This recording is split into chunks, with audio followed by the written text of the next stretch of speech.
سلامونه درنو، هیله ده چې ښه اوسئ، جوړ اوسئ. غوښتل مې نن د خپل نوي کتاب یادښت د منځپانګې محتوا په تړاو باندې او د دوی د لیکلو د موخې په تړاو باندې له تاسو سره وغږېږم. یادښت کتاب زما د څو کلونو د نوټونو، یادښتونو، غوره ویناو، غوره خبرو، غوره مقالو، هڅونکو کلماتو، الهام بخښونکو خبرو یو ټولګه ده. دا غورچاڼ دی چې ما د تېرو څو کلونو راهیسې کله چا مې اورېدلي اوسي، چېرته مې لیدلي اوسي، لوستلي مې اوسي، هغه مې راټول کړي دي.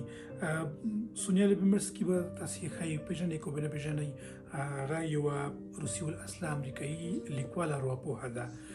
هغې په خوښۍ دکتورا کړې وه. هغوی به ډېر ګڼ د ارواپوهنې مربوط او د انسان د ژوند بدلون مربوط ډېرې لوړ او ستر کنفرانسونو کې هم ګډون کړی دی. هغې هغه کیسه کوي چې زه د خپل ژوند د بدلولو لپاره شعارونو او غوره ویناو ته ضرورت نه لرم. وایي چې زه ډېره کوچنۍ وم، زما د ښوونځي ټولګیواله وه، هغې د خپل اطاق په دیوالونو باندې شعارونه لیکل چې ډونټ ګیو اپ، یا مه تسلیمیږئ، حرکت وکړئ، پاڅېږئ، تاسې کولی شئ. دا ډول شعارونه به یې په خپل اطاق او د خپل خونې په دیوالونو باندې لیکلي وو. خو زه ورسره رضا نه وم، زما به ورسره په دې خبره قناعت نه راته، ځکه ما فکر کوو یا زه فکر کوم چې د انسان ژوند هغه وخت بدلېدلی شي چې هغه هر څه په عمل کې ثابت کړی شي او هغه خپل هغه کړنو ته، خپل هغه خبرو ته، خپل هغه ژمنو ته، خپل هغه ژمنتیاو ته عملي بڼه ورکړي. او نو هغه هم دې لامل و چې هغې ډېر تمرینونو باندې تاکید کړی چې تاسې کولی شئ چې خپل ژوند مسیر بدل کړئ، خپل ټولنیز حرکات او سلوک بدل کړئ. تاسې کولی شئ تمرینونه وکړئ، پریکټسونه وکړئ او هغه د ارواپوهنې مربوط ډېر تکتیکونه او ډېر تمرینونه یې وړاندې کړي دي. خو زه د هغوی د دې خبر سره هم نظر یم، اغېز یې راباندې کړی دی تر ډېره. خو په ځینو مواردو کې ورسره شاید ووایم چې همغږی نه یم، همغږی نه یم، ځکه موږ ټول د دې شاهدان یو. شاید تاسې هم دا تجربه کړې اوسي، تاسې لیدلي اوسي، له چا مو اورېدلي اوسي چې د یو مشرانو یوې خبرې، یوه نصیحت، یو متل، یوې غوره ویناوې، یوې مقالې، یوه کتاب، یوه نصیحت د یو انسان ټول ژوند مثبت لور ته بدل کړی اوسي. د یو انسان ټول ژوند د ټول ژوند په مسیر یې اغېز کړی اوسي. او هغه هم دغه لاملونه کېدلی شي چې هغې یوه خبرې د زرو کتابونو د مطالعې اغېز پرې کړی اوسي، یوه استدلال، یو متل پرې د 100 کتابونو د لوستلو یا د 100 خبرو د اورېدلو اغېز کړی اوسي او د هغې ژوند یې بدل کړی اوسي.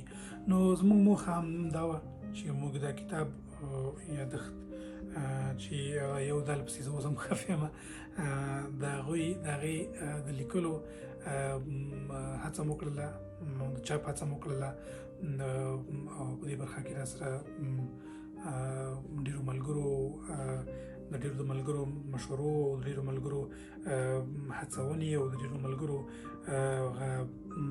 مثبتې روحیې هم مرسته وکړه چې په دې حالاتو کې د داسې کتاب لیکل ډېر لازم ماته ښکاره کېدل، ځکه هر افغان انسان په دې شرایطو کې له یو ګونګ وضعیت سره مخ دی، له یو ګونګ ټولنیز او سیاسي او کورني وضعیت سره مخ دی.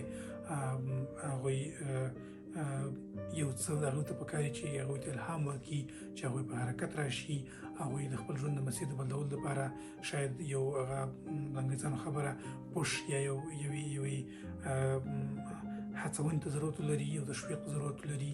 نو زه وایم که زما د کتاب کلمات زموږ د راټول کړل شویو غورچاڼ د خبرو یا د جملو په هغې باندې اغېز وکړي، په دې شرایطو کې د هغې د ژوند مسیر لږ بدل شي، لږ یې د ژوند مثبت اړخ راویښ کړی شي.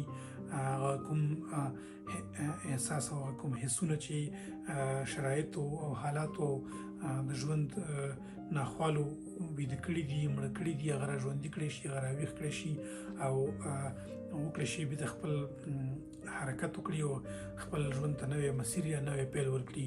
لکه څنګه چې دې کتاب کې هم یو ځای کې لیکل د دې کتاب یو ځای کې لیکلې جمله ده چې که تاسې نشئ کولی چې خپل تیر اصلاح کړئ یا تیر بدل کړئ، نو کولی شئ چې نوی پیل وکړئ او نوی پیل ته نوی پای ورکړئ. نو موږ هم ټول د دې په دې امید په دې هیله چې موږ خپل تیر یا خپل ماضي نشو بدلولی، نو کولی شو چې خپل راتلونکی بدل کړو. او هغه څنګه بدلولی شو؟ هغه داسې بدلولی شو چې نوی پیل وکړو او نوی پای ورکړو. نو په همدې موخه موږ هم دا کتاب لیکلی دی.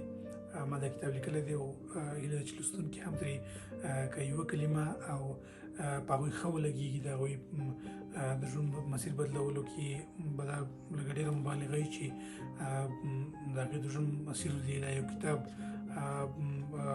او همدا کتاب دی بدل کړي. دا زه نه وایم، خو زه وایم چې که وکړی شي لږ اغېز وکړي د هغې په مثبته روحیه باندې او کوم منفي انرژیګانې چې د هغوی تر ګیر چاپېر دي هغوی ته یو آزاده فضای مثبت لور ته وښوروي او په مثبت لور ته حرکت وکړي. نو په همدې موخه دا کتاب لیکل شوی دی. هیله ده چې تاسې ولولئ، تاسې څه زده کړئ، څه ترې واخلئ او دا زموږ هڅې یا زموږ کوم څو کلنه خواري چې ده هغه د یو کس یا د یو فرد په ښه هم راشي، نو ما به زه به ځان خوشبخته او نیکمرغه احساسوم او شکرګزار به یم.